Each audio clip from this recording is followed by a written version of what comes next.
What is up, ladies and gentlemen? And yes, this is my real voice. I think a lot of people already know this.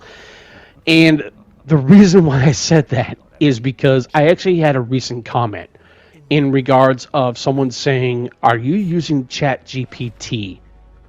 And I will say, I'm not. This is actually my real voice.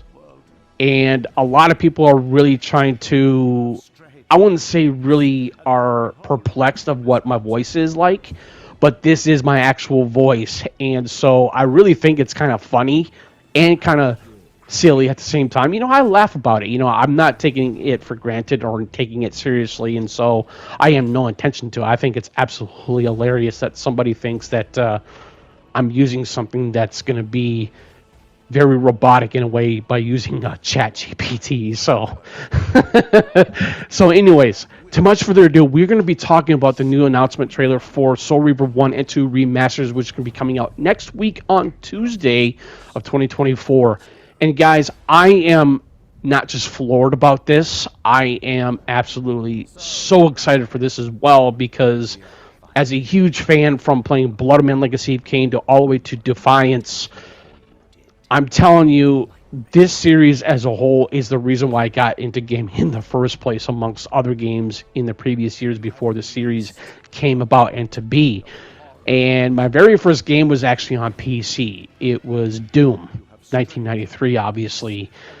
But it wasn't just that. It was the fact that there was an expansion for Doom called Thy Flesh Consumed. It was called the Ultimate Doom. That was actually my very first game in the gaming market or in the gaming industry as a whole. And so that's where my gaming initially started, which was on PC. And I will say the reason why I got into console is because, I do believe that consoles do have their own unique type of place in the gaming industry and as a very strong medium, I think, when it comes to entertainment and electronics, prospectively, because I really think that's where a lot of people do game on PC, a lot of people do game on console, and I will say there is nothing wrong with that. That's just my personal opinion, of course, but either or. Now, let's talk about this trailer, because I think that everything from what I saw and noticed, Raziel looks fantastic. The whole entire world of this game looks fantastic. I like the way how Zephon, Melchiah, and the pillars in Soul Reaver 2 look like. And, Kain looks absolutely amazing. And I really can't wait to revisit these games again in remastered format. And so that is one thing I would really like to talk about here, though, too, when it comes to remasters, because I have played quite a few games in remastered format, which were, well, it was actually, there was one game that was a remake. It was the System Shock remake, and I absolutely loved it. I finally finished it not too long ago, and it was by far one of the most magnificent games I've ever played, opposite that from the Legacy of Kain series. And, but that game sparked the whole entire genre called the immersive sim genre. But I think when it came to the Legacy of Kain series, benchmark from Blood and Legacy of Kain to all the way to Defiance, it just goes to show you that a game series like the Legacy of Kain series was able to show us and provide, giving us a really good, strong narrative, and giving us a really good foresight of having really great writing, voice acting, storytelling to the utmost of degree. And I think that's where this whole entire series is one of the most pivotal and one of the most impressionistic of these whole entire series as a whole too.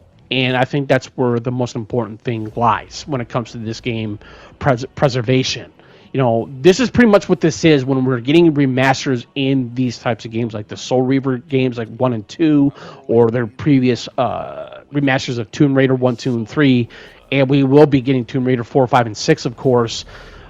But it's not the fact that remasters are not I think remasters are actually a really good way of revisiting a game, but I do believe that a remake could obviously work if they were to do it correctly. But even then, I really think that having the remasters of Soul Reaver 1 and 2, we need these. And like I said, it's not because of the gaming preservation. It's not because of the nostalgia factor. It's the fact that, they wanted to bring this game to a whole new level to a certain degree, and bringing them to modern consoles that we have now, the PS5, the Xbox Series X, S, and PC, obviously. But the majority of the people that have not played these games are finally going to enjoy these games for the very first time. And I think that's why I'm saying, with the game preservation and along with the nostalgia factor, and it's the whole entire aspect of what these games were able to represent in the gaming industry back in the mid 1990s and going early 2000s.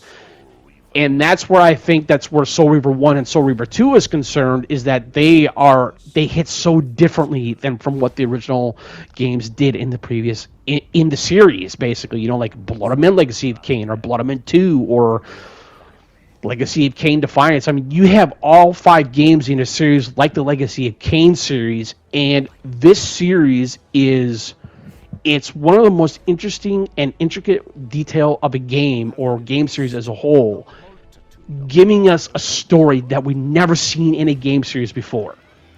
And it was the momentum shift of basically what Blood Omen Legacy of Kain was able to give us in a deep narrative storytelling, and the birth of a franchise.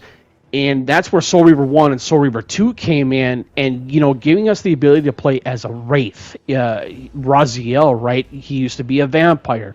He got tossed into the abyss by Kain because Kain wanted to have Raziel to have free will. And I actually do believe that Raziel does have free will, because he's able to do something that no other being in this world of this Nosgoth as a whole, and as the crux of the whole entire franchise as well. And that's where the free will is concerned for Raziel, is because he has that. But here's the thing, and what I've noticed in playing Defiance years ago, Elder God said to Raziel, "You have no free will." That is false. I don't know. I really think that Raziel does have free will, because he's able to shift between two realms. Excuse me. You have the spectral realm and the physical realm, or the material world. And it's not the fact that he finally goes into the into the Blood Reaver in Legacy of Kain Defiance, becoming the Soul Reaver. And so I just think that this series is not just the importance of it, it's the fact that these games were the benchmark of their time, and they have gone down into history of gaming history. And there is preservation in that, and that's where the nostalgia factor is. And so I think that's where this series does have full potential of possibly getting a sequel to Defiance if the Soul Reaver remasters are successful. But here's the thing: in my previous video that I put out a couple of weeks ago, talking about the expectations of the pre-orders for the Soul Reaver 1 and 2 remasters, and they were extremely high. And that's telling me that maybe there could be a more higher resurgence of getting a sequel to Defiance, rather than possibly maybe getting a Blood Omen Legacy of Kain remake or remaster, or maybe a pure sequel to Defiance. We don't know what could happen. And that's why I'm saying this game series is one of the most important series of all time to a lot of fans and to the fandom. And I'm telling you, I have never been so passionate when it comes to a series like this, opposite others like Dragon Age or Mass Effect. But this is Jake from Citizen JV. Thank you for tuning in. Greatly appreciate it. Any comments or questions, you know what to do. Put them in the comment section below, ladies and gentlemen. And you guys have a good rest of your week.